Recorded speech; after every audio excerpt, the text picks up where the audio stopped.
ताड़का संहार। श्री राम और लक्ष्मण का मन बहलाने के लिए विश्वामित्र जी ने विविध इतिहास और कथाएं सुनाते जा रहे हैं। रास्ते में पड़ने वाले वन, उपवन, नदी तथा पहाड़ आदि को देखकर श्री राम लक्ष्मण को अनोखा आनंद प्राप्त हो रहा था। जब श्री विश्वामित्र 6 कोस की यात्रा पूरी कर सरयू के दक्षिणी तट पर पहुँचे, तब वहाँ उन्होंने श्री राम को बला और अति बला नामक विद्या का उपदेश किया। इस विद्या के प्रयोग से मनुष्य को भूख प्यास नहीं सताती तथा कोई राक्षस सोई हुई अवस्था में उस पर आक्रमण नहीं कर सकता। वह रात सरयू के तट पर बिताकर तीनों पथिक आगे बढ़े। जब श्री राम और लक्ष्मण विश्वामित्र के साथ गंगा जी के दक्षिणी तट पर पहुंचे, तब रास्ता अत्यंत दुर्गम हो गया। सिंह, ब्याग, शुकर आदि उस वन की भयंकरता को और भी बढ़ा रहे। श्री राम ने विश्वामित्र जी से पूछा, प्रभु, इस भयंकर जंगल का क्या नाम है तथा इसका इतिहास क्या है? विश्वामित्र जी ने कहा, राम, इस भूखंड में बहुत दिनों पहले मलद और कुरुस नाम के 2 अत्यंत ही समृद्ध जनपद, कालांतर में यहाँ ताड़का नाम की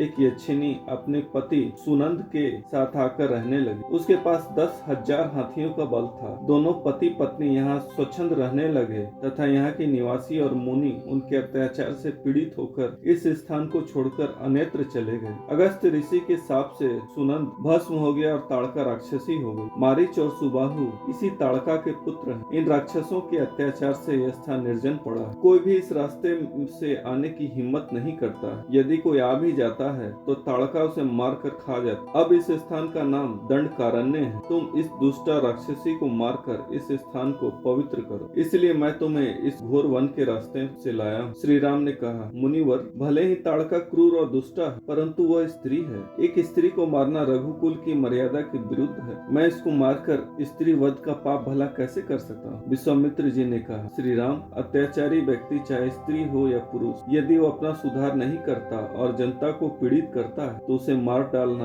परम धर्म है। दुष्कर्मियों की उपेक्षा करना महान पाप है। इसलिए तुम बिना शंका की इस दुष्टा का संहार करो। विश्वामित्र जी के आदेश का पालन करने के लिए श्री राम ने अपना धनुष उठाया और जोर से टंकार। धनुष की टंकार सुनते ही ताड़का अपने निवास से निकली। भय उसे छू तक नहीं सका। वह बिजली सी कड़कती हुई श्री राम और विश्वामित्र की ओर दौड़ी। उसके चारों ओर धूल उड़ रही। अत्यंत क्रोधित होकर वो श्री राम, लक्ष्मण और विश्वामित्र पर पत्थरों की वर्षा करने लगी। श्री राम और लक्ष्मण भी अपना धनुष बाण लेकर उसके सामने आ डटे। भयंकर युद्ध प्रारंभ हो गया। अब ताड़का ने माया युद्ध का प्रारंभ किया। छिपकर उसने नाना प्रकार के शस्त्रों के प्रहार की झड़ी लगा दी। श्री राम ने एक बाण चलाकर उसके अस्त्र शस्त्रों को बेकार कर दिया। युद्ध में विलंब होते देखकर विश्वामित्र ने कहा, श्री राम, अब इसे मारने में देर मत करो। रात्रि में राक्षसों की शक्ति अधिक बढ़ जाती है, फिर इसे मारना कठिन हो जाए। श्री राम ने ताड़का को मार डालने के उद्देश्य से धनुष पर एक कराल बाण का संधान किया और ताड़का की छाती को लक्ष्य करके चला दिया। उस बाण के लगते ही ताड़का की छाती फट गई और वह कटे वृक्ष की तरह पृथ्वी पर गिरकर मर गई। देवगणों ने आकाश से श्री राम पर पुष्पों की वर्षा की। ताड़का वध से